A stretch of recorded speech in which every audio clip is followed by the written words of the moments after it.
All right, welcome to Equal Time Soccer. I'm Matt Pravratsky. We are joined by longtime friend of Equal Time, big time Minnesota soccer presence, Katie Aafedt. Katie, thanks so much for being here. Thanks for having me. Yes, longtime fan of Equal Time Soccer, and I've been looking forward to this since you asked. Yeah, you and I, we spent. Oh, hold on one second. I have a weird StreamYard thing going on. That's okay.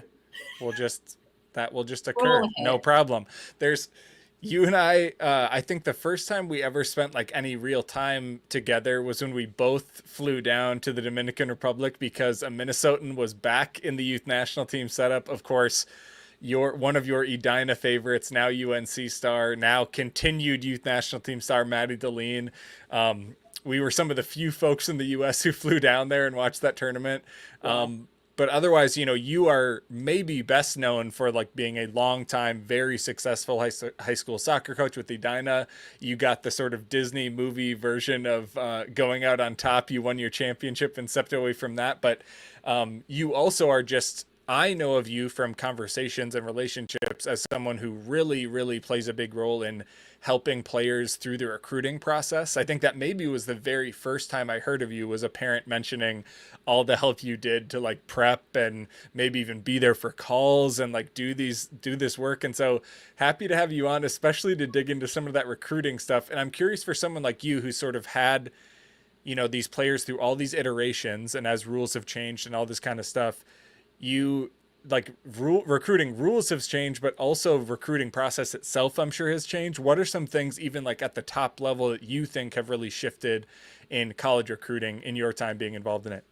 Well, well, first of all, thank you for that introduction. I should put you on my payroll as my PR. Recruiting wise, since the beginning, back in the day when I first started kind of paying attention to recruiting, Mm-hmm. the window, there was no NCAA could contact athletes early, which I hated. What 13 and 14-year-old knows what they want to do when they're 18? You Mm-hmm. know, I would argue to be senior in high school doesn't even know what he wants to do. Uh-huh. So the first rule that changed was Division One college coaches weren't allowed to contact the players until June 15th after their sophomore year, Mm-hmm. which even that I still think is a little bit early, but fine. At least they're, working towards more of the mature athlete rather than, the young one that has no idea what they're doing. Right. So that was kind of one big one. And the other big one, I guess it depends on how you look at it. They have removed the limit to how many official visits you can take. Oh, It used to gotcha. be you'd get five, and now it's unlimited, which, I mean, I don't know who has time for more than five, but it does give options if, you are lucky enough to have a wide variety of options. Right.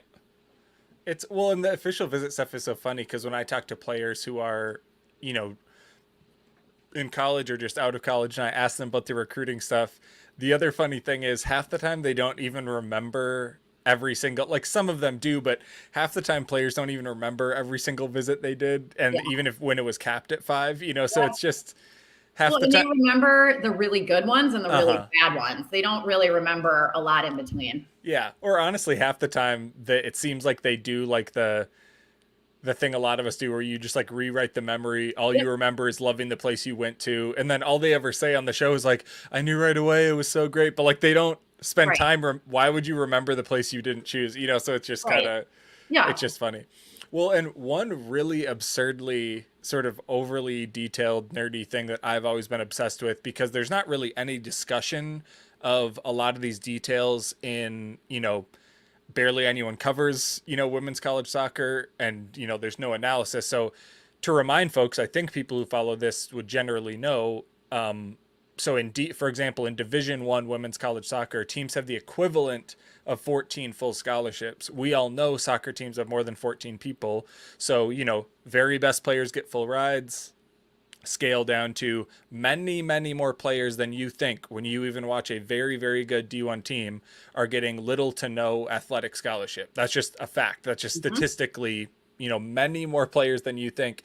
And even players that end up being very good do Mhm. not assume that who's playing is based on what their scholarship is. Right. And so but so first, that's sort of like a baseline. But even within that, then acknowledging that very few players get full right when they start, Mhm. this different structures that coaches use, and like the, do you do a certain amount the first 2 years and jump it in the second 2 years? Do you do a smaller percentage all four? Do you have specific guidelines about, we'll give you this, but if then that? And Mhm. so from your perspective, has that gotten sort of more overly complicated and designed and specialized over time, or has it just always been based on how kooky a coach gets, how aggressive a coach gets with like trying to make it overly designed? Yeah, so I think COVID threw a huge wrench into that because coaches have a pool of money. So Mm-hmm. 14 full scholarships equals a different dollar amount at each school, depending on what tuition and room and board looks like. Mm-hmm. So for a long time, these poor coaches had so many variables and so many things in the air because they never Right. truly knew how many scholarships they were or how much they were spending out of those scholarships because they had to wait to see who was taking a fifth year. Right. So, we're just now coming out of that haze. Yep. But during those, 4 Mm-hmm. years of recruiting classes, I can't tell you how many calls I was on where the coach would say, well, I would love to offer you this, but we're waiting to hear if, 5 of my Right. graduating seniors are coming back for a fifth year. Yep. And the other thing that I always, promote with the athletes is, use your grades because Mm-hmm. a lot of these coaches love when they have the high academic kids that they can go to admissions and say, hey, we've Yep. got a 4.0 student. What academic money can we kick into the scholarship? Yep. Meaning they have to spend less out of their own pool. Right. It's also, reciprocity. Wisconsin's cheaper for Minnesota students. And Yep. one thing that I've learned over this process that many may not know is Minnesota actually has reciprocity with Nebraska, which Yeah. I didn't realize until I had an athlete probably 6 or 7 years ago. Yeah. And I sat on a call and the coach said something about reciprocity. And I'm furiously Googling in the background to make sure that was accurate because, that drops tuition Yeah. almost in half. Yeah. So there's little nuances within there that tweak kind of the dollar amount. But to your earlier point, I mean, unless your name is Jaden Shaw, Mal Swanson, they're not offering you a full ride out of the gate, or very rarely are they doing that. Right. Yeah, I think I've heard of times like instances at the U in Minnesota or other places where you hear once in a while about like, oh, all of this stuff is also kind of like second, third hand because we're all Midwestern. And so no one also talks about money, let alone like young people's money. And so, Right. but you do hear random stories of like, oh, I can't believe they gave that player X, or, oh, I would have never given, X player Y, or whatever, whatever amount. And it's almost always the over thing of like, I can't believe she got a full, I would never have given her a full, I would never give position group A, like Right. insert position group a full.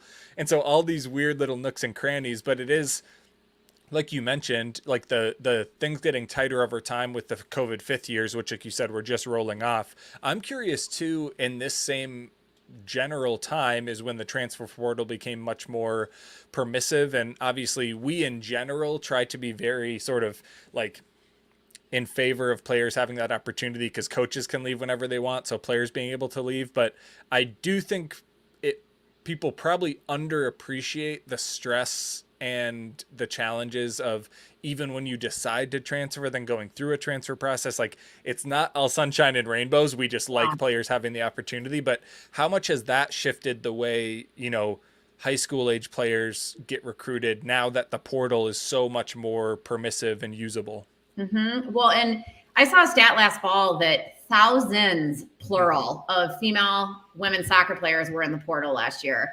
So I would be interested, I'll have to fall down a deep rabbit hole and figure out what percentage actually ended up transferring within Division I out of those thousands. Yep. But the number has to be very small. I mean, we're talking 100 at most that has recommitted.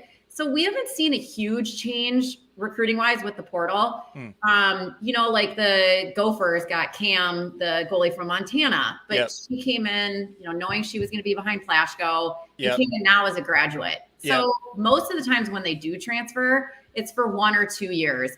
At least the highest percentage I've been seeing, they're graduate transfers. So they're coming to get, a master's in something or an MBA. and it just fits with their plans. Yeah. They can play college to go with it. Right. So fortunately, we haven't seen a ton of that trickle down, because by the time the recruits are actually attending the school, those transfers have most likely graduated. Right. Yeah, I think, like, for example, and I think this is fine to say, like the way Erin Chastain describes it at the U is she either wants someone that's so good that it's a no excuse 1 year come in, like Right. we had a very defined hole. She was so perfect for it, so we take the 1 year, or she wants a player that can give you multiple, because that's the unicorn of, like, you fall into getting a Sophia Romine, you fall into getting that level player where it's like, holy shit. Yep. She's like literally starter plus quality for us, and we fell into getting. Yep. Well, not fall Hurry into up and close the transfer. Where do we sign? Let's go. Right.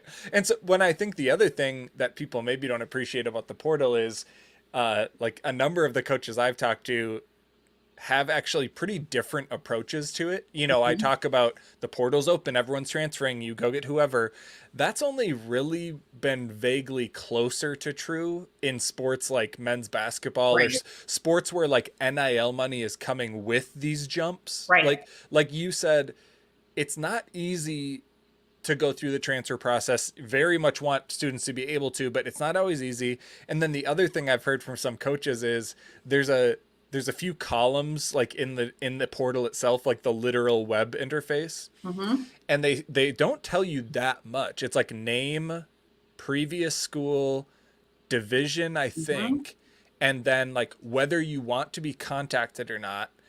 And then, like, the only other column, or like one of the two other columns, is just whether they've transferred before. Right.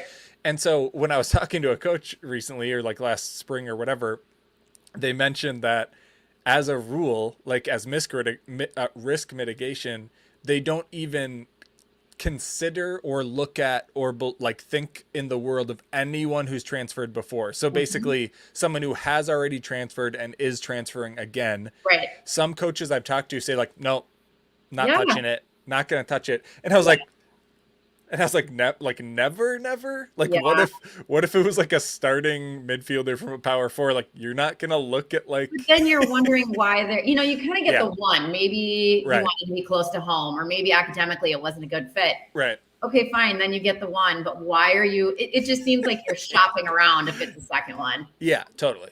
Well, and I mean, obviously that's true. We generally are very positive about it because, to be honest with you, and we'll talk about this a little later too, I just hear so many stories about teams where, like, it really is legitimately kind of brutal for players, and you hear about a lot of them. You probably hear about even more than me. And so it's the kind of thing where if someone's really experiencing, like, a shitty situation, you so badly want them to be able to get out. But like you said, there's obviously, that's like the extreme edition. And then there's the thing of, like, I thought I'd start, I'm not, or I thought I'd play and I didn't. And even, like, for the Gophers, we're sort of overusing them as an example, but they had multiple holding midfielders leave in a row because they actually kind of just had a ton of quality holding midfielders. So, like, Lauren Donovan leaves, and the year Lauren Donovan was playing, both she and Amelia Brown were sort of starter quality.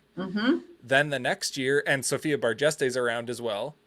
Next year, Amelia Brown leaves because Amelia Brown and Kate Childers and Bargeste are around. So Amelia Brown leaves and Bargeste leaves. But you still, after all that hemorrhaging central holding midfielders, still have a perfectly good starting holding midfielder in Kate Childers. And you might not play more than one. And so it's this thing where the numbers would say, like, oh my God, these central midfielders leaving this program. But if you follow the team, you're kind of like, well, they were good enough to play. The other one was good enough to play. So I want both of them to be able to play. So you're kind of like, well, I'm kind of glad they. For them. And so it's this weird thing where, like you say, the trends are one thing, and then the individual stories can be so hard to parse. But when you know the individual stories, like, have you had players ask you, been in a situation out of school and be like, I think I might want to, but should I? I'm so worried. Like, what have those conversations been like? So I've had a couple. I've had one at a D1 level. I've had actually a couple at a D1 level, and I've had one at a D2 level. One example was they rushed the recruiting process in the, the original process. Yep. They kind of jumped at the first school that jumped at them. Yep. So it is kind of morphed how I help the athletes now. Right. Slow your roll. Let's make sure this is a right fit. So when this player contacted me and said, I'm not happy. I thought I was going to play more. I don't love this school. I'm far from home. Yep. And this was Labor Day. Like this was she had been for preseason. So I'm like, and that's funny because two immediate thoughts jumped to my mind. One was like, wow, trust your gut. Like, holy smokes, what a strong feeling. But the other one is what I think you were going to say, which is like, this is pretty early, especially if playing time is a question. It's like, this is early. Yes. And it is a pretty rare freshman that contributes right out of the gate. So very so many rare players are coming from being big fish in little C to now little fish in big C. And it's a monster transition. So if you're not ready for that, that hits you like a Mack truck. Right. So, with this particular player, I said, you're not transferring now. I mean, have you even been in class a week yet? So it was, she kind of said, okay, I'll give it the year or give it the season, and we'll come back and visit. And I said, and you have to go talk to your coach. Your expectations were one thing. His or her expectations might be another. Right. So let's mesh them, get them on the same page. And she did. And it ended up not working out, which I probably could have predicted. Sure. And she ended up transferring to a different situation. But that time she knew exactly what she was looking for. Yeah. She had been through a college season. She had been through a coach that, she wouldn't put it on the coach. It just wasn't a good fit with her. So she kind of knew what she was looking for coaching wise and found it through the recruiting process. So she ended up, she played a year down in Nebraska and ended up at North Dakota and had a fantastic to her career. Loved it. And then at the Division II level, it just ended up not being the academic situation she wanted. So not even really school related. Right. This was in the spring. And she just said, she was one of those whip smart kids that just, she's going to run the world at some point. Right. It just wasn't the right fit for her academically. She wasn't being pushed. And I give her credit for saying, ultimately this is for the degree, not for the soccer. So I want to graduate from, somewhere that can give me the degree I'm looking for. So hers was more of an academic decision, whereas the first one was more of a soccer decision. Yeah. Well, and you mentioned it's so funny. You mentioned like the school, the academic side of it, because there's been a number of times where I hear a story where someone will tell me a story about, on one hand, there's the school that like might not even attempt to pretend to be about academics. So on like this extreme that I've heard of where you do a visit and sort of a parent athlete pair told me the story of they did the whole visit, literally, the 2 days or whatever. They're hanging around town and only like by the time they're going home, they're like, oh, did they ever talk about academics like one time? And so that's the extreme. But I also way more frequently hear the other extreme, which is every single college, like no college is going to say we're a bad school. Never. So like the number of times I hear someone say like, oh, it's a really good school, like, and parents will parrot it back to me. And I'm enough of a higher ed nerd where I'm kind of like, I mean, I truly think you can get a good experience anywhere. Like, I don't need to shit on like any school for like not rigorous enough. Why don't they have more Truman fellows? Like who cares ultimately? But like you can find a good experience. Frankly, I'm much more in favor of finding like a more affordable experience than whatever. But the number of schools where I hear them and the parents echo it too, and the players echo it, and I'm like, I just know that it isn't. So we don't. But it's just such a funny thing of like when you're experiencing those conversations with coaches of like how schools sell themselves. Like I'm assuming that you get like the insanely full spectrum of what are like the extremes that you've seen of those pitches of like how broad that spectrum is of like how they're presenting like the experience. Yeah. Well, and you've got such a wide variety, like you said. A prime example, Washington University, Division III, St. Louis. Yeah. I mean, it's an Ivy school in the Midwest, let's be clear. Academically, also beautiful. They also lost in the national championship. Yeah. You have that coach who I adore. He's amazing. Yep. Who doesn't really have to sell himself much because Do you want to get into WashU? Do you want that degree? Right. So you've got that side where he kind of floats that line between selling himself and just letting the school and the experience sell itself naturally. Right. Versus, and it depends on the athlete. You know, you've got Southern schools recruiting Minnesota schools for Minnesota athletes. Well, okay, not Minnesota kids aren't naturally going to go to Mississippi and Molly Rouse, you know? Right. They now they might go because of Molly Rouse. Right. So you've got Molly, who kind of has to sell not only the school and the academics, but the location. Right. So you've got quite a variety of what they're trying to sell. And I think so many of them temper what they're selling based on the athlete. You know, Aaron doesn't have to sell the University of Minnesota very much to Minnesota kids. They know it. They've grown up with it. Right. But again, you've got some of the East Coast schools that, you know, maybe Minnesota kids don't naturally go that way, or the Southern kids. Although, funny enough, I'm seeing a trend of a lot of the players want to go south. Yeah. Alabama, Ole Miss, TCU, SMU, schools like that. So I think in some schools, it depends on where they are. You know, I was on a call June 15th with the University of Washington, which they don't recruit a ton in Minnesota. Right. So to listen to him sell like their weather and their stadium. And so he had to do more of a pitch because the athlete had never seen University of Washington and really didn't know a lot about them. Yep. So I think it all depends on who they're talking to. Right. You've got the schools like, if Harvard calls, you just answer. Right. There's like such Carolina calls, you answer. Yeah. So there are schools like that don't have to sell themselves as much. Right. Well, or school, like you said, you know, Harvard is like one of the single best examples where like it has such an established brand that it's like its brand is the subject of like pop culture, you know, like movies reference it, you know, it's like, it's so well known, even if you don't care about academics, you know what Harvard means. And like on a lesser scale than that, like you mentioned WashU, you know, the Gophers, when they got Gabby Cesaroni, a 4-year big time D3 All-American from WashU, she goes in the portal, wants to get, you know, a grad degree in public health or whatever she did, and now she's working at Bayer and making more than you and I combined or whatever. she's you know, she came to the U and I did a show with her and I said, you know, I mean, my opinion is a really overly simple way to think of it is like, if someone's an All-American, like if they're a D3 All-American, they're an All-American. Like Mandy Elton at St. Kate's, you know, played for Aurora 2 this summer. If you went and watched her, you'd be like, she's one of the best players on the field. And the field is loaded with D2s and D1s and high D1s in some games. And it's like, yeah, Mandy's kind of the best one out there. Right.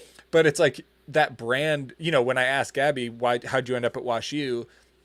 She's on the far end of the spectrum of, you know, tons of the players we cover are academically focused. You know, they're really smart and they're, to be honest, like, you know, literally like straight up nerds. Like these are 4.0s, 4.2s, like GPAs. And Gabby was literally an above average center back in the Big Ten when she played her 1 year here. But when she was looking at her colleges, she truly and actually chose the school for the academics first. And once she was in, she just emailed the program and was like, hey, could I play? Yeah, which is insane looking at how her career ended up. It's just, I mean, it's crazy, but it's like she chose WashU because it's WashU and it's known to be a good school and blah, blah, blah. And it's like, you know, and it's so funny. Well, and another thing you mentioned earlier, and this gets sort of, actually, no, I'll save the absolute nerdiest thing for the last on the recruiting side. One thing you mentioned was when we talked about how schools sell themselves. I recently was chatting with like someone who's an alum of a big time program, you know, one of the well-known programs, whatever, like a top 20 program, whatever. And I asked her, I was like, oh yeah, what's the new coach like? They've been around for a few years. And they sort of, in the nicest Minnesotan way possible, were kind of telling me this coach was at a school out of state, somewhere else across the country, was like, kind of just not really impressive, like in any way selling the program. Like none of this has anything to do with, like, for all I know, they're the biggest soccer genius of all time. And for all I know, they're the best coach of all time. Yeah. But I think I recently started thinking about the fact that, you know, I work in politics and I tell people all the time, being a candidate and being an elected official are actually two entirely unrelated jobs. Mm-hmm. There's some overlap in the skills, Mm-hmm. and someone can be good at both, Mm-hmm. but very regularly someone isn't, Right. because the skill sets aren't the same. No. There's some skills that are good for both. Right. Like if you're convincing and you come across well and you're good in Mm-hmm. a room, like that's not bad for any job. Right. But like coaching a soccer team kind of has absolutely nothing to do with like selling a soccer team. No, not at all. I mean, except for like getting players to buy into a system or Right. whatever. But I recently thought of that, of like being a recruiter and being a coach is kind of like being a candidate versus being the elected official. Like some people are good at both, but it's what, like 10%, 5%? Like, you know, like it's not that many. No. And And so, you'll notice that a lot of the head coaches, if recruiting isn't their thing, they'll have an assistant do it.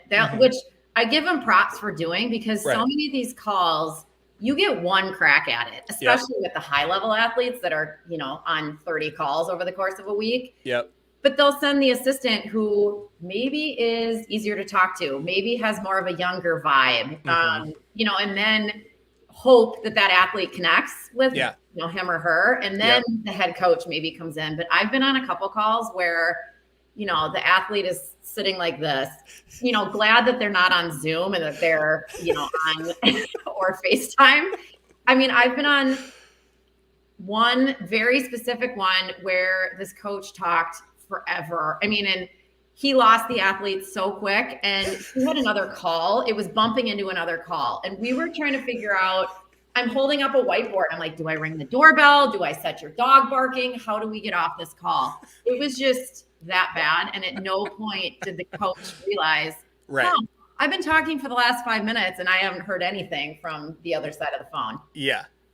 Well, I mean, because with the conversations you're having, there's scenarios that come up over and over when I talk to players who have been around, where like well-known program X sells themselves as A, B, and C. Mm-hmm. And anyone I talk to who's like more aware of the, oh, look, thank you, Apple. Yeah, that happens to me randomly. Anyone who's like, I'm too handsy. Anyone who's more aware of the program will be like, oh yeah, they just like sell themselves that way in recruiting, and that's not how they play at all. You know, selling a different style of play or a team culture or whatever. But for someone like me, it's so crazy because it doesn't seem like the women's soccer world is like that big of a place. So it feels like if you were playing that cat and mouse game, like bait and switch game for so long, I'm like, well, they can't be lying that much, can they? Because like players keep going, like good players keep going. Do you ever experience stuff like that? Like we talk about being a good recruiter doesn't mean you'll be a good coach to play for or whatever. No. How do you grapple with that of, have you built a better antenna for that of like, listen, this is a good salesperson, but like, we don't know, like, do you tell the player to like make sure you watch tape? Like so many of these players, when I ask them, they're like, oh, I never watched. Yeah. Well, and it's tough because some of them are good bullshitters. Right. So it's taken me years and, you know, so many athletes being in these different scenarios. And like you said, the soccer world is so small. So these coaches' reputation follow them everywhere. And I think so many times athletes are okay stepping into that situation because they're getting a sweet pair of Nikes. They get to go watch they're at a huge athletic school.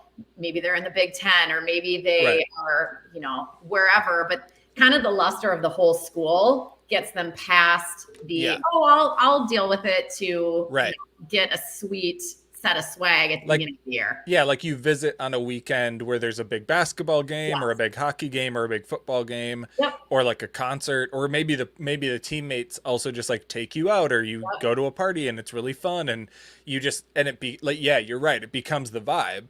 Because that is how most people make a lot of decisions like this, where it's like, even as an adult, you hear people talk about stuff like that of like, oh, it just felt right, and you know, it was whatever, and I got there and it was cool. And so it is kind of like you have to create the vibe, because like the vibe actually is kind of the thing. Well, I mean, imagine if you went to a, you know, Michigan or an Alabama football game and you're wearing a lanyard that says field pass and they're announcing you on the field. I mean, as a 40-something adult, that might sell me, you know, totally. okay, if this is what the Totally. ambiance is at the school, Totally. I might be able to put up with a lot more shit than I would have before. Totally. Well, and you have so many players aside from that. Like you mentioned more of a trend of players going south. Hmm. It's aside from the whole trend piece of like whether it's more common or not, Hmm. it's so immediate when you talk to a player of whether they were always going to go out of state. So like Hmm. there's certain players that are like, "Oh, I had to leave." It's kind of like the dramatic movie character Yeah. role of like, "I can't wait to get out of here." Yes.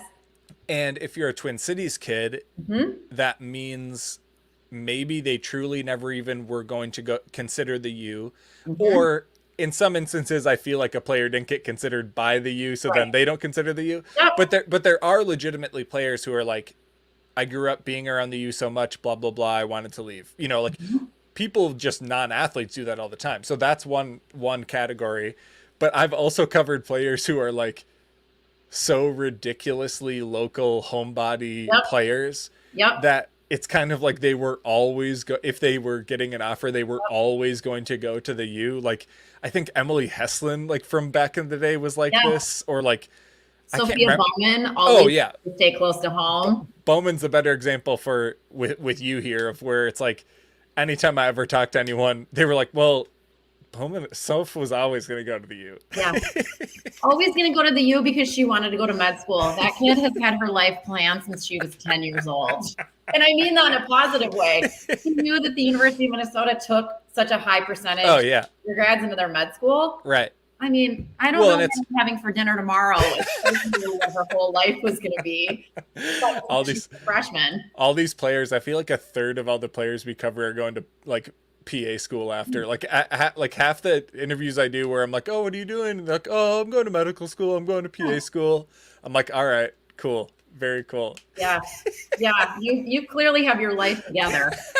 Where I did not at that age. No, no, we're just crushing it on our own, Katie. Totally. We're thriving. We're doing great. Right. The Right. so the nerdiest, the sort of way way way inside baseball thing I've never brought up to anyone else, but someone like you will appreciate it. It relates to something you mentioned earlier about the academic scholarships and how they interact with athletic scholarships. Mm-hmm.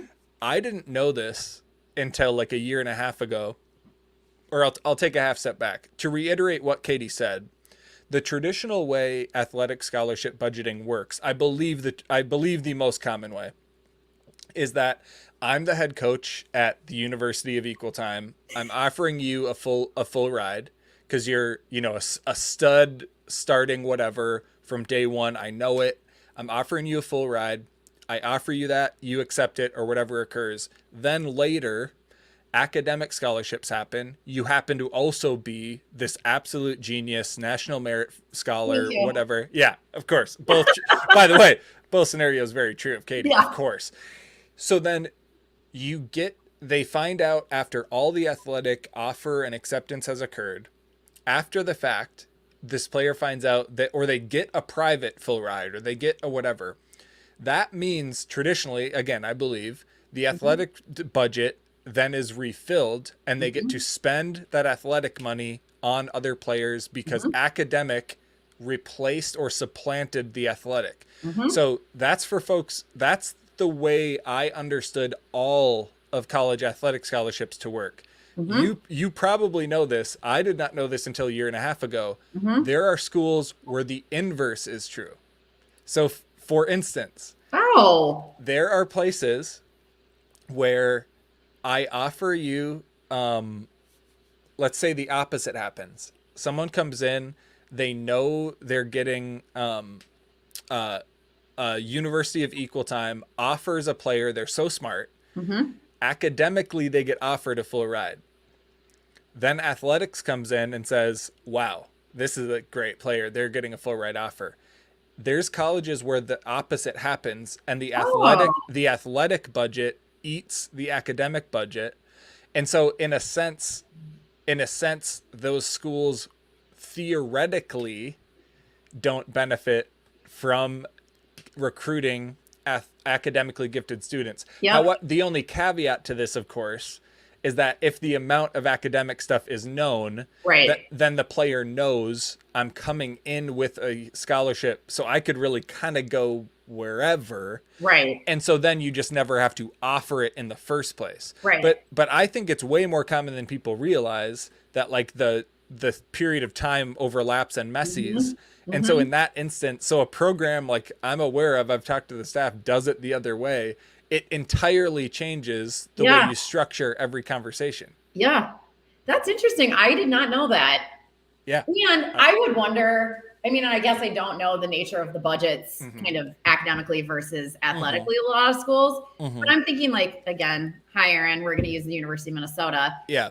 that their athletic budget, the pool for academic scholarships is bigger than the pool for athletic scholarships. Yeah. So why would you offer athletic if academic had already come in? Why would you not just Yeah. sit on your pot of money? I'm probably oversimplifying the order of events. Yeah. Like I do think, I mean, the thing we are saying that's true is like players do get an offer. Yes. Like there is a moment where you say, I want you to come here and here is our offer.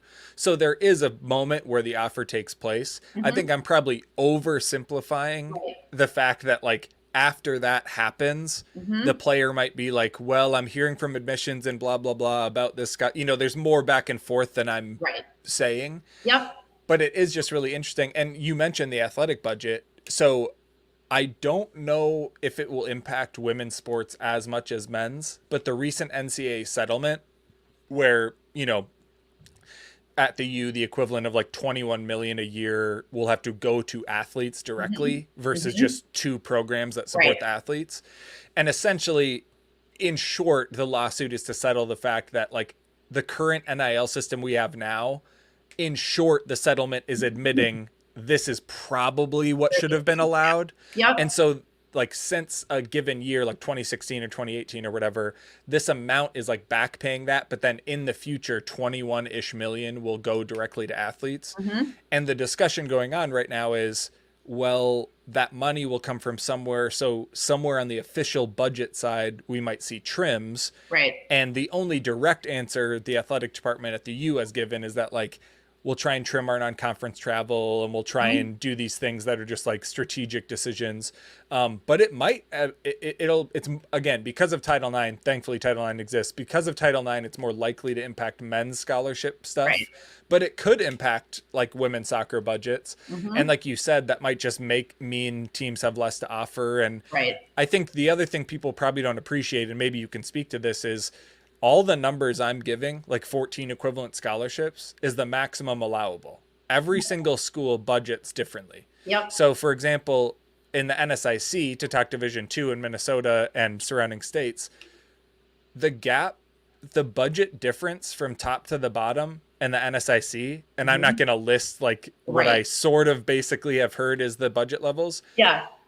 The budgets range from like if 9.9 is the D2 cap, which I think it is, or 7.7. It's either 9.9 or 7.9. So the equivalent of 9.9 full scholarships.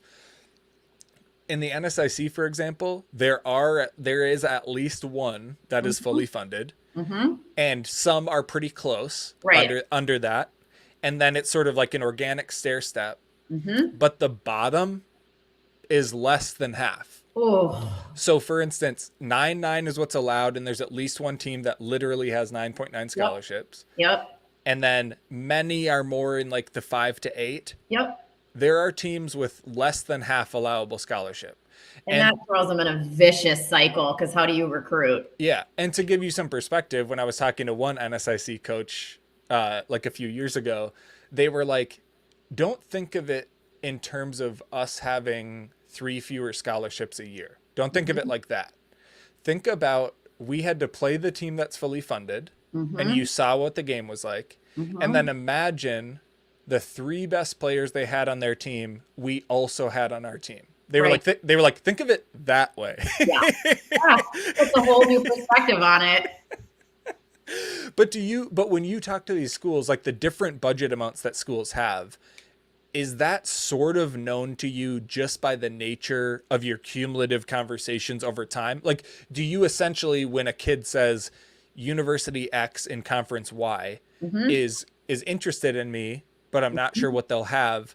Do you already kind of in your head have like, well, this program usually funds about 9, this, this D1 No. program funds about 11, this one funds about 7?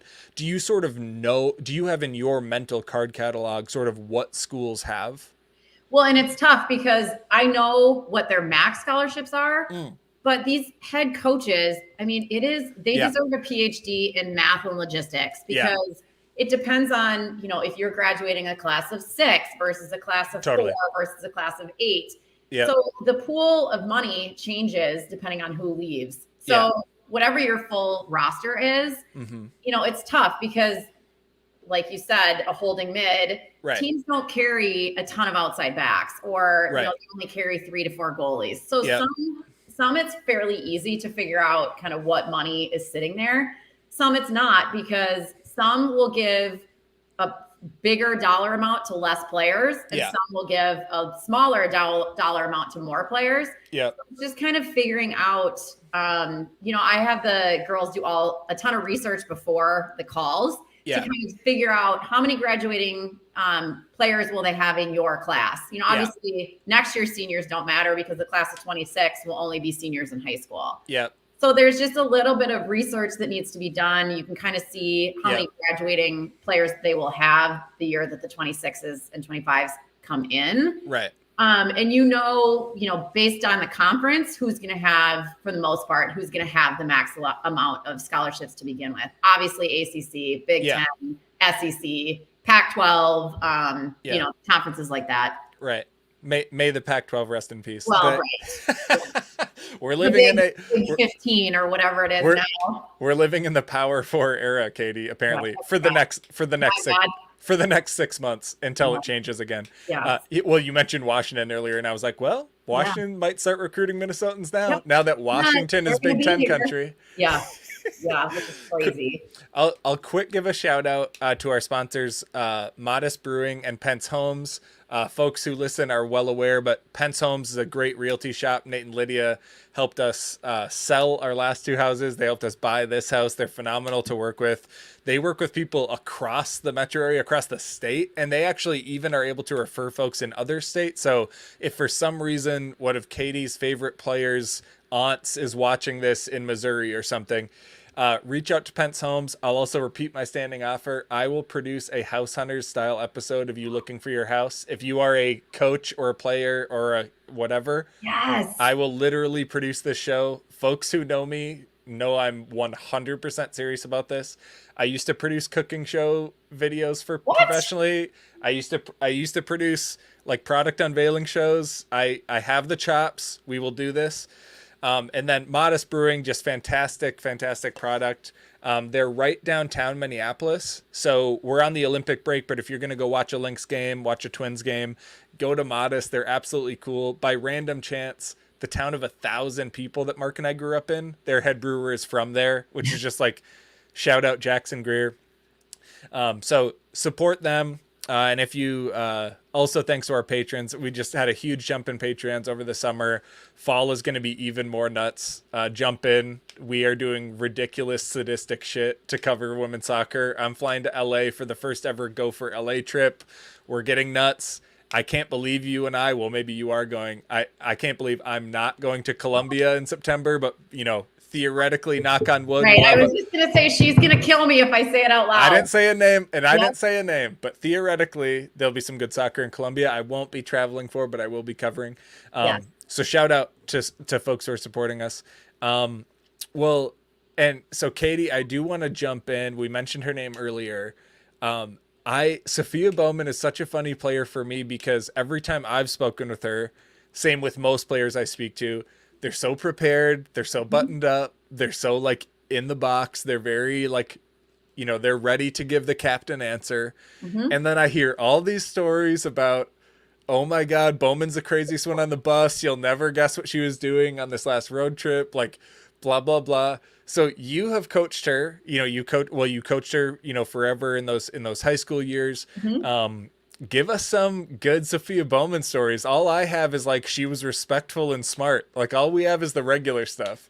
I mean, I'm trying to think. She just overlying She is the goofiest, sweetest, smartest kid I've ever met. Like, you put all of these together, her laugh, she has this like giggle to her. And it could be the most stressful of situations. And, a halftime in the section final. And, she just brings this levity to the situation that I don't know how her parents ever got mad at her, ever. Like, there's no scenario where I could have ever didn't do anything with her but laugh, smile, or hug her, because she just has that aura of self. I mean, I don't, you would know him better than me.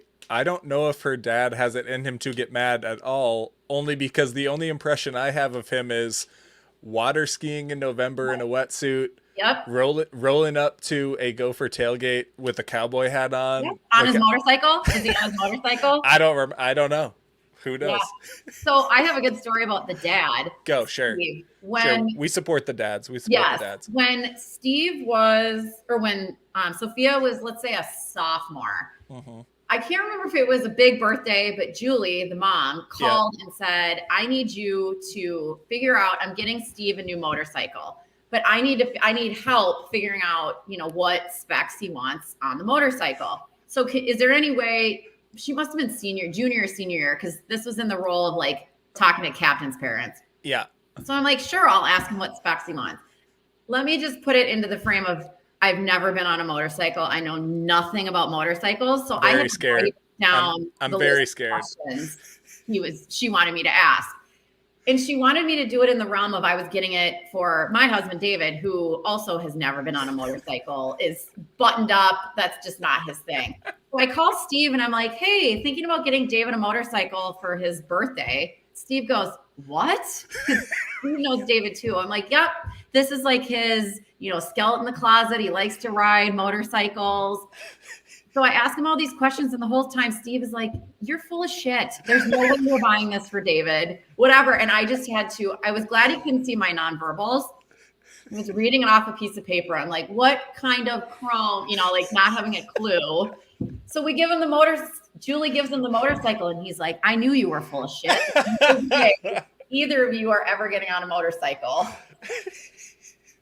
Yeah. This reminds me of the time where I had to give away the secret that I was proposing to my wife to her twin sister because I was asking her ring size. Yeah.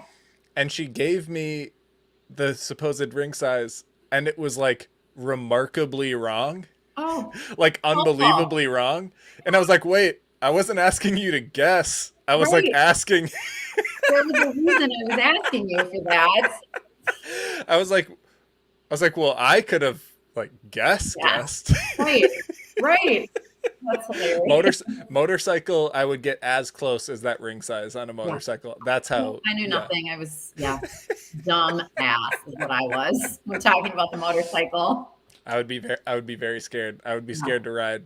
Yep. I mean, maybe I'd be willing to go fast enough to like ride Larpenter to ELR. Like that's how brave I could get. I could do Snelling like once or twice, and then I would be scared the entire time. I'd tap out. No thanks. We obviously, a few of your players have been highlighted by Equal Time over the years because, you helped guide some talented folks. Like, Jessie Hunt, assist queen of all of NCAA, Sophia Bowman, like we mentioned, Bayless. Izzy Engel is who I had on most recently. And I texted her, or I messaged her when I was going to have you on. And I was like, hey, throw me some stories, whatever. And she said you guys live or lived next door. Yeah, I can see her house from my window. And when in her memory, she was like an 8th grader or something. She used to go out and work on individual stuff, but she would be doing it sort of specifically hoping you might be watching. And so she would be out there as like a super giddy 8th grader, knowing the high school coach like lives next door and being like, okay, I'm going to go out and work on my touch, but like make sure I'm in angle of this window. Yes. And the best part is I've known who that kid is since she was 5 years old. There was no need to be showing me her. I'd walk the dog by and I'm like, oh, shocker, Izzy, you're out here again. Yes. Oh, man. Well, speaking of like a super unflappable, like anytime I interview a player who's not even in college yet, and you have her on the show, and she and Maddie were both this way. You have them on the show, and I'm just talking to them, and I was like, wait, you're like what? You're Yeah. going into freshman year? What are you talking about? Like they're Izzy's not even 18 yet. yeah, she's just like the coolest, person on earth. And even the stuff, her insight she gave me like off camera were so savvy and cool. I Yeah. was just like, oh man, I'm so intimidated by these. Oh, and I was not like that when I was 17. I can guarantee that.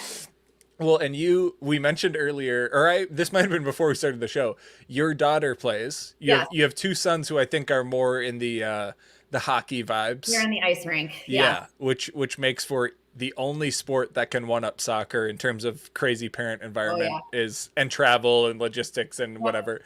But your daughter plays, and I think she's a keeper, She right? is. So what elements of you having to be like a player parent have you found to be like funniest even to yourself as sort of a high school coach who's lived the other side of like dealing with player parents? We just had one. Reese's team was out at the ECNL playoffs in Seattle. Yep. And the game ended in a tie, and they don't play. There's no overtime. They just go straight to a shootout.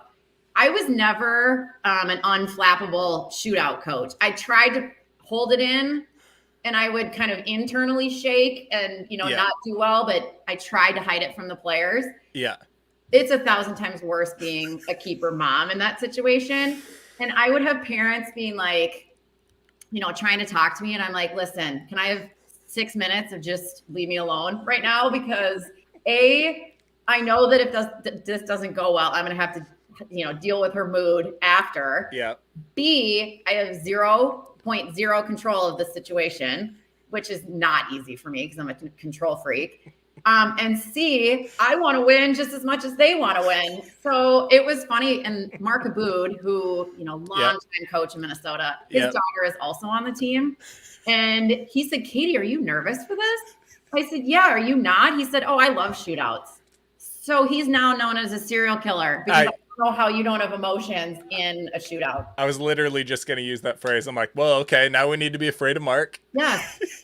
He's like, these are fun. I make little bets with myself. I'm like, I'm trying not to throw up. I don't know what you're doing, but have at it. I don't even know how you survive being a keeper parent in general. Like the shootout is obviously maximum ultimate, like, even any PK or whatever, but shootout is truly like you're either the hero or you're just broken. I mean, like there's no, I can't even watch. I mean, even there was a playoff game I was covering in a summer league a week or so ago, and a player had to take a PK and it got saved. And even that, you're like, oh God. Mm-hmm. Then the player's thinking like, did I hit it wrong? Should someone else have taken it? Like, oh, just the worst. But honestly, being a keeper parent, to me, it feels like it's like that, a low level of that all the time. Yeah. Although it's funny because, coming from coaching, I watch a game in such a relaxed kind of sense. Right. I'm not one that's commentating. I kind of sit, well, and now I'm passing recruiting sheets out, which I love because I get to small talk with all the coaches and, schmooze on the sideline and whatever.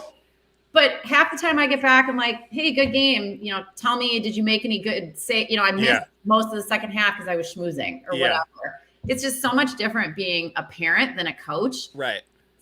I love it. It's so fun to just be able to watch and not, well, I have no adjustments to make, like, good luck. I'll see you at the end. So it's been a different pivot of kind of roles on the sideline. In terms of like thinking when you're watching a team that someone else is coaching, like if Mark was coaching it or if someone else was coaching it, are you able to, does it give you better perspective having been a coach? Or do you have moments where it's the flip side too, where you're like, yeah, but I know they could have done this, like whatever. Well, is it sort of, do you have moments of both? Yes. And, I'm very careful / defensive of coaches.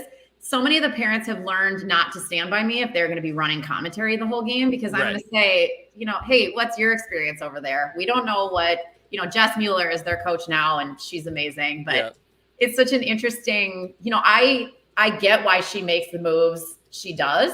Uh-huh. But sometimes parents don't necessarily see it or whatever. Oh So yeah. it's hard for me to not get defensive of what Jess is doing on the sideline as parents are questioning or wondering about various, tactical changes. I'm like, I'm out. I'm not the coach. Don't talk to me because I was a coach. I can Oh answer yeah. questions, but you're not getting me on your side. No, that stuff is so funny too, because I find myself watching the games, like I can watch games for fun, like Mm-hmm. literally not covering them, watch them for fun. And if I want to, I can pay attention and try and process the game and Mm-hmm. whatever. When I have to live tweet, what I pick up is like only on the ball. Like Mm-hmm. I can only catch, because you're following the ball, Mm-hmm. you really only capture, like you can really rate certain things from players well if you're like live clipping highlights. Right. You can rate players' confidence on the ball extremely well. You Mm-hmm. can rate like their physical tools extremely well. You Mm-hmm. can rate like a lot of individual ability, and then you can rate other macro stuff really well, like Mm-hmm. combination, like Mm-hmm. some positioning, but you can't really rate defensive positioning. No. You can't really rate even individual defensive positioning. Right. You can't, like there's a bunch of things you just can't remember if you're watching it for that. And Yeah. then even now doing broadcasting, I've realized there's things I perceive that's actually closer to a full comprehension, Right. but you still have to follow the ball. Mm-hmm. And so I'm always really impressed when people can like Do all of real it. fully track both offensive and defensive position. Yep. Like that's a really special kind of brain. And for Yeah. like for you, as you've been like a coach for longer and now you get to pivot out of that coaching side, when you're like watching a game to try and rate a player because you are like helping them or whatever, have you found that change over time for you of like how you can perceive a game? Mm-hmm. And I think it depends on the position. Yeah. Obviously, it's a lot easier to rate a forward just through the natural flow of the game, but it's a lot more difficult to rate like an outside back in the flow Uh-huh. or, a position that doesn't necessarily see the ball as much as a forward or a center mid would. Right. So it totally depends, but I've also found little things easier to kind of watch for when Yeah. they're off the ball.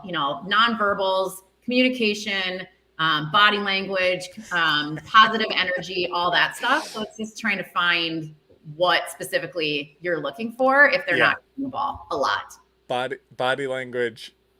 I just burst out laughing because there are certain players I cover where like just objectively, like there are certain players I cover like currently who have truly the worst body language I've ever That seen in would my drive entire me life. nuts. That is And my it, biggest pet peeve. but it's so funny because I'll talk to other teammates and more than you would think they're like, "Oh no, great teammate, love her, she's cool." Yeah. And I'm like, it looks so egregious on the Yes. field. Yes. And it's just an easy thing Yeah. to notice and Yeah. I think it's an easy thing to fix. A lot of times they don't even realize they're doing it. Right, right. That's true. I mean, that's true. And I do think, I mean, in like a stressful, like high intensity game environment, it's the same thing where like I always say when pro athletes like get in fights, Yeah.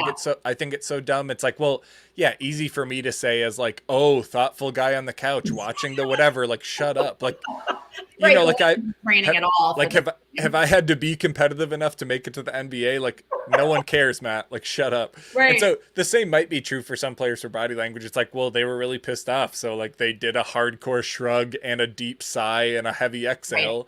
and they walked back all the way to half field. Like I don't know, Right. maybe they were mad. Right. Maybe. One other piece I forgot. One other piece to ask you about the recruiting stuff specifically is I think people probably underappreciate the influence like a youth coach or even actually frankly someone like you, but like traditionally in a setup where or sorry, to take a half step back for people, the rules that exist where a college coach can't recruit a player below a certain age, Mm-hmm. in short, what that creates is sort of like if there's a dam here, the water's going to go somewhere. Mm-hmm. And so what a college coach might do is reach out to someone who can, in a second degree way, Mm-hmm. talk about a given player. So like Mm-hmm. whether it's a youth coach, whether Mm-hmm. it's a whatever. And so youth coaches end up being this like gigantic source of influence of Mm-hmm. like what they say about a player matters. If they're mad at a player, they can shit on them and it will Mm-hmm. impact the way they're recruited. Mm-hmm. That influence is so real, and it's Mm-hmm. so it's just like universally true, and different coaches and clubs just wield it differently. Mm-hmm. For you, have you seen that level of influence? Like, do those rule changes change it? Because to me, it seems like they do. But then to you, how have you tried to like wield that power for good? And it's versus like, there are times where you wouldn't rate a player. Like, you right, are a coach. And so right. there are actually times where you wouldn't rate a given player. Mm-hmm. But how do you grapple with being brutally honest versus saying like, am I sort of pre-shitting on this player when like Right, if the coach likes them, can't I just talk about their good stuff? Like, how do you grapple with that? right. And that's actually a really good question. So in my new role within MTA, or Minnesota Yeah. Thunder Academy, Yep. I deal with like the logistics of recruiting Mm-hmm. and handling the organization. Yep. It's nice for me because when that coach comes to me and says, "What do you think of player X?" Yeah. I then deflect that question to their club coach, Yeah. whether it be Danny, Jess, Megan, whoever it is within that club. Yeah. Because it would be hard for me to stay objective about it when, I know them off the field because I'm helping them do emails and phone calls and whatever, but I'm not with them at practice. Right. I don't want to get in a situation where I recommend somebody that ends up, being a jackass because I don't see them at practice, or the other way where, maybe I see a rough game and they, have body language, but they're actually a great kid and just had a really rough day. Right. So I sit in kind of a sweet spot where I just help funnel the information to where it needs to go. Right. And help facilitate the relationships between the club coaches and the college coaches, which is such an awesome place to be. But I'm sure you have seen that. Like, you've seen it very upfront. I hear about it after the fact. If a player or their family feels like they really got screwed in a situation, that type of thing will get told to me. And so I hear about it after. You probably do sort of hear about it and see it as it's happening, where it's like, well, the way the coach talks about it is kind of like the whole thing. And it's like, well, if they don't rate you, like, and it's tough because that whole world gets so competitive. Let's say a school might not need forwards. So you have 2 or 3 really good forwards that sit on this team not being contacted by that school because they're not needed. Yep. But then it turns into, well, how many schools did you hear from? Well, who's talking to you? And, it's with 14 and 15 and 16-year-old girls, it's a natural competition, which that doesn't lend very well to parents thinking they're getting screwed because they're hearing, their neighbor is getting phone calls and maybe they're not getting as many or whatever. Right. Well, and I do think, like you said, the context always matters. Like earlier when you mentioned having the players research, like how many midfielders will be left by the time you're going there. With keepers, it's like ridiculously specific. Although I will say way more college keepers than you'd think when I asked them, so did you just like add up who would be there? And they're like, no. Yeah, which that I don't get. You're about to make a life-altering decision. Well, especially because like I have seen many situations where a keeper, you might have like one bad luck fall where a coach rates another keeper higher than you. Let's say let's pretend there even is an open competition. And then if you happen to not win it that first fall, you're done. Not all coaches are quick to make like any keeper adjustment. Right. And that can happen like years in a row. Yeah. There were entire eras of keepers I've covered on teams where like not just one, not just two, multiple keepers just at a single team all thought they were capable of playing. And it's like, objectively, the margin was kind of close. Right. Maybe I think you could have done better. But if the margin is that close, a coach isn't really going to change it. Right. And so it's like, well, a lot of things added up. And the thing that could have been known is like, was there an older keeper than me? Right. Exactly. Well, I'm curious too. You obviously talk to players who have really high ambition. Anyone who's trying to go, Division 1, Division 2, whatever. Like, these are ambitious people. They probably have thought about what they want to do outside of soccer. I'm sure at least some of the ones you've coached like actually know they want to play professionally. You Mhm. and I, in sort of even our lifetime in the game, the dramatic change that's happened of like what women's pro sports is in general, what women's pro soccer is in general. Like, thankfully, we're living in a time where finally some catch up is occurring. Right. And so it is more realistic, someone when you and I would have been college age saying like, yeah, I want to play like pro women's soccer, people would be like, there isn't any. Right. Where? Yeah. And so for you in this era, have you seen the way players consider their place in the game changing? Like, even if they don't want to play, they know they want to coach, or they know there is like, have we seen what I would hope would happen, which is more opportunity at the pro level means more people want to stay in general, and it grows Mhm. the game sort of down the pyramid? Yes. And it's been a fun shift to watch because not only is there the NWSL, Yeah. you've got La Liga, you have Yeah. all of the divisions in Europe. Yep. So if you're willing to be flexible in what you're doing, Mm-hmm. I think that that's a very reasonable goal to want to play professional soccer. Totally. Also, I say when you're 22, 23, why would you not go to Portugal, Iceland, Costa Rica, Mexico, wherever it might be, until you're ready to be in the, working world in the rest of your life? Why not go for it? Totally. It's been great to watch all of these opportunities and all of these players. Mm-hmm. Minnesota has a ton of professional players. Yeah. Really cool to see all these different opportunities they're being given worldwide. It's not even just the NWSL. There's leagues everywhere. Yeah. And I think, to cement that, let's pretend players are watching this, like any of the players watch this, and let's pretend it's way like there are leagues where you can play. And I'm not saying that to denigrate leagues. I just think if you are someone that in your mind you've played like even any level of college soccer and you know yourself and you know your game, if you're someone where you do know yourself and you think I'd like to play pro soccer, if you already are in that mindset, my guess is your game is good enough to play pro soccer. Yeah. And the example I would give is like just in Minnesota, like earlier I mentioned Mandy Elton. Mandy Elton played Division 3. She got no scholarship money, small D and a good D3, but like let's just pretend some random person from the East Coast looked at Mandy Elton's resume. They would be like, okay, so she played at St. Kate's, whatever, Minnesota, whatever, whatever. It's like Mandy Elton could shred in Iceland.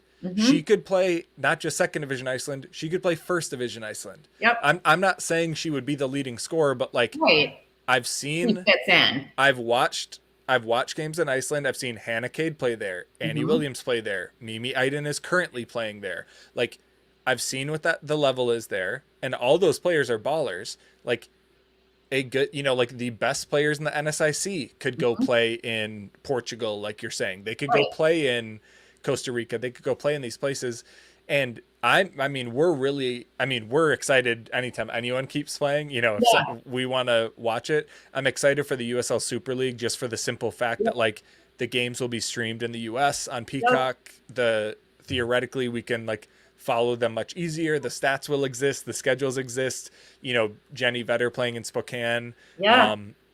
Katie Duong, who is an honorary Minnesotan, former Gopher. We adopt her. Playing in DC. Morgan Stone, who played for Aurora, is on trial with Fort Lauderdale. Mac Rath, who's like a Mankato State, is out on a trial with Spokane. So yeah, any player, if you're like good at your level, and I actually don't think it even, obviously if you're like a Power 5, whatever, but if you're good at your level, like you actually probably can hang. Like you probably can hang. Right. And there's a lot, like you said, there's a lot of leagues in Europe. Yes, which is fun because why not go as a 22-year-old? Totally. Have at it before you settle down in life. Why would you not go to Europe? Yeah. Oh man. And especially like some of these players aren't leaving with like a tremendous amount of college debt maybe, if that's your situation, man, I would totally go rip. It's kind of easy for me to say, given I was nowhere even remotely close to that opportunity. So it sounds like a fairy tale, but still. Yeah. One last bigger thing that I'm kind of curious about, because the more players I talk to and like programs I cover and all that stuff, is like the team culture and team vibe of like what it feels like to be on a team and like how you're treated and what the culture is. It really if it's not a majority of teams, there's just such a big chunk of teams where you talk to the players and you talk to the families, and it's just a really tough situation. Like there's Mhm. so many situations where, like you mentioned earlier, the fit isn't right, or I don't want to, this isn't universally true, but like maybe the coach kind of isn't treating players that Mhm. great, or maybe they're kind of outdated in their coaching philosophy, or Mhm. like all of these things can add up. And it's frankly a little more common than I wish. Like, you Mhm. know, the amount of times you talk to people where it's like, I went to X college and it's just, oh man, it was so hard. And like the pressure these athletes feel and like the mental and emotional stress. Mhm. Have Are you someone that thinks those things have drifted over time, or are we just being more aware now? You know, do you think this is likely something that it probably actually even maybe has improved, but it's Mhm. just that our rate of awareness has increased much quicker than the Mhm. improvement? Like that's maybe what it feels like to me, but what does it feel Yeah. like to you? And I would agree with that. I think it's always been there, Yeah. unfortunately. I think back to my playing days and the level of what Mm-hmm. was okay. Yeah, Now, I wouldn't have had a job. I mean, there's no way. totally. And I think all of the issues going on in the NWSL with Yeah. the inappropriate levels everywhere, Yeah. I think has just brought a bigger light to all of it. And I think it's always been at the college level, but I think it's starting to be monitored more. And I think, and Yeah. I hope athletes are starting to feel better and more confident saying something if Yeah. something's not right. Right. And I think people are maybe listening a tiny bit more and believing it than they would have 20 years ago. Right. Yeah, and it's a tough spot even for us to be in, because very regularly situations like that are either incredibly sensitive Mhm. or they're so specific to an individual experience that there's not really a way for us to even helpfully speak Mhm. about it without Mhm. sort of overstepping and telling Right. someone else's story. And so Yep. the only thing I will say to folks who are like regular listeners, regular followers is there are many, many times where we basically can't say anything about a situation we hear about just by the nature of how off the record someone is when they're telling us or whatever. I will say I never, ever, ever give praise to a program where I don't actively, affirmatively, confidently know it and feel it. Mhm. And so it doesn't mean that every program I don't say that about is like Right. living hell. Yeah. But I will tell you, if you have a question about a program, if I know for sure they are a very positive environment, they are treating players well, they are doing Mhm. things the right way, I will not be shy about shouting them out. There's a Right. reason I talk about St. Cloud State so much. There's Yeah. a reason, like Greta and Jade are just the absolute best. Yep. You know, Agreed. there's a St. Cloud State jersey sitting Oh, I sitting didn't even notice. I see the C down there. sitting right there. Like, and I will ride hard for them Yeah. because I know how good of an environment they're creating. And so I will just say the only thing we frequently are able to do is really speak out about ones we know are positive. Which is And awesome. so that doesn't mean like programs we aren't talking about, but I will say if you're curious about a program and I've never really, really firmly like directly repped them, Mhm. it probably means I have heard mixed things. And by Right. the way, every team is going to have mixed things in the sense that, like, when I played my very low level college soccer and I thought I should be playing, the way I talked about my coach that one year Right. isn't exactly, isn't, Not sunshine and rainbows. it's not exactly how I would talk about him now. You know, like back then I would be like, this is bullshit. I work harder than everybody. Yep. You know, Not my fault. I maybe was forgetting about the part of like being able to play soccer. So Right. I maybe that was outside of my realm. The But small part. so everything has to be taken with a grain of salt. But I just wanted to raise it in general only because I still continue to be so like kind of frustrated at how hard it is for these women on these teams. And even in a good environment, it's Mhm. actually like very, very intense. It's Mhm. very hard. It's very Mhm. emotionally draining. It's It's a very full-time mentally job. draining. It's a full-time job on top of being like a student. And it's just, and you add in the fact that the full-time job is physical. And so Mhm. it's just like, you know, there's a reason we're so pro player and we love coaches too. I mean, like Mhm. whatever, but these players are like some of like many of them are still teenagers dealing with just like an insanely Right. stressful situation. And just And life. right. And I mean, I don't know, do you like do you, by the time players are like getting recruited at your level, I'm sure they're like vaguely aware of that. How do you balance like trying to raise awareness of that without like scaring the shit out of like players and parents? Well, and it depends on how far down the path they go. Right. And there's been a couple situations where I hope they figure it out on their own without me having to come in and kind of, Right. submarine the whole thing. And I'd say for the most part, they do figure it out. These kids have played for a lot of coaches Yeah. that they know how to read. For the most part, they know how to read coaches. Yeah. They know who they identify with. They know who they take Yeah. criticism and direction from.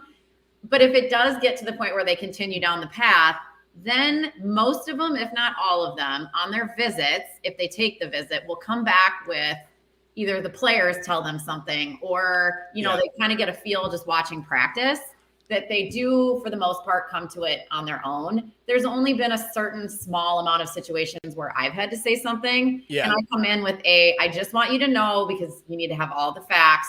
Yeah. This is what, this is another experience I've seen. Right. Well, and to be honest, for better or worse, some of these players are coming from like really high level, expensive, like high dollar club environments, can also be pretty brutal. So like in the terms of like intensity, demands, Yes. maybe you have a coach who's old school, maybe you have whatever. So for better or worse, some players might also be in the saddest possible way prepared, or they might not, or a better way to say it is like they might not know better until you've had a very good workplace, you actually don't know the other ones were so bad. And like until you've had a positive sporting environment, you actually might not really know that they're possible. Yeah, totally true. Oh man. Well, I so well produced this show that we ended on that very, very high note, Katie. Good for me to plan it out that way. Yes, I'm glad it worked. Former longtime epically successful Edina High School soccer coach, now recruiting liaison at Minnesota Thunder Academy. Thanks so much for joining us, Katie. Longtime friend of the program, just such a cool person in the women's soccer space that, jokes on me that I haven't had you on till now, but thanks so much for joining us. Yeah, thank you. And again, Equal Time is awesome. I'll give you a huge shout out. I mean, the amount of work you guys do to promote the sport, not only in Minnesota, but nationally, it's clutch. It's huge. And I'm one of your biggest fans. So thank you. Really appreciate it, Katie. And to make sure folks know, this is not what I do for a living. This is not what Mark does for a living. Every single penny you put into us, I put into the coverage. I haven't taken money from Equal Time since like the first year I ran it. So every single dollar you put in is me, flying to LA to cover the Gophers on the ground, flying to the Dominican Republic to cover our first youth national teamer in several years. So if you can support us on Patreon, of course, we love you for doing that. But otherwise, honestly, follow us on Instagram, subscribe on YouTube, tons of free stuff you can do to ride for us. So appreciate the shout out, Katie. And thanks for being here. Yeah, thank you.